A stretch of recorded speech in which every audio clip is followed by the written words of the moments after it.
I have people who tell me their stories, and I'm like, I don't believe that. Like, I see the potential they have, Yes, that's right, right? exactly. And I'm like, oh my God, like, it's like, Yes, it's crazy, right? Do you get that? yes. And Yeah, of course, it's crazy. I call it crazy yes, because because it's so distorted and it's not about the reality today.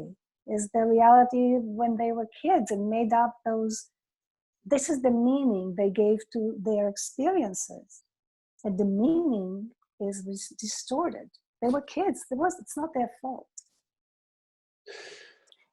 so as a therapist, as a coach, how can you disrupt?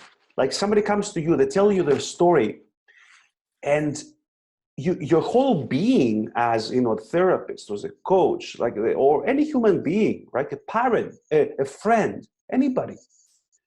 How can you disrupt their thinking so they see you and they go like, oh, I thought that was a true story. That was a truthful story, isn't it? That's right. Yeah, that's right.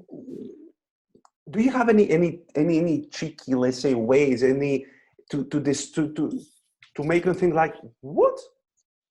That's right. What's going on First, here? yeah, again, you can use some things, right? Because first you can use reality, which I do. They tell me this but then sometimes people say, how do you know I'm smart? Because I only talk to you, right? How do you know that, right? I'm sure you hear that. And I say, yeah, I know because I listen and I hear you and it's true.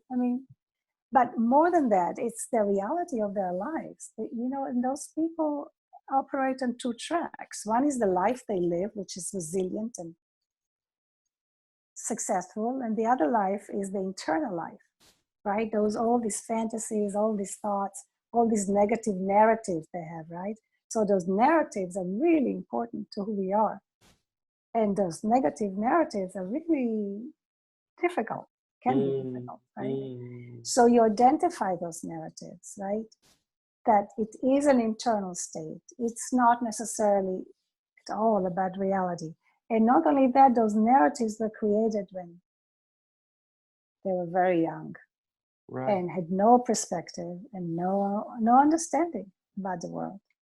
And when the mother yelled at me, when your mother yelled at you because she was tired or had a migraine or had a baby or who knows, just normal things of life, you felt so bad.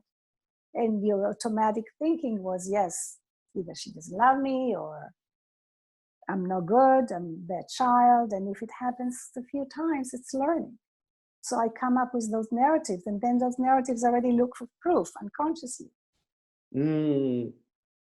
It's crazy that from childhood, for example, Efrat, yes. I remember those memories that when I was told off by my father. Yes, exactly. And it makes you think, why?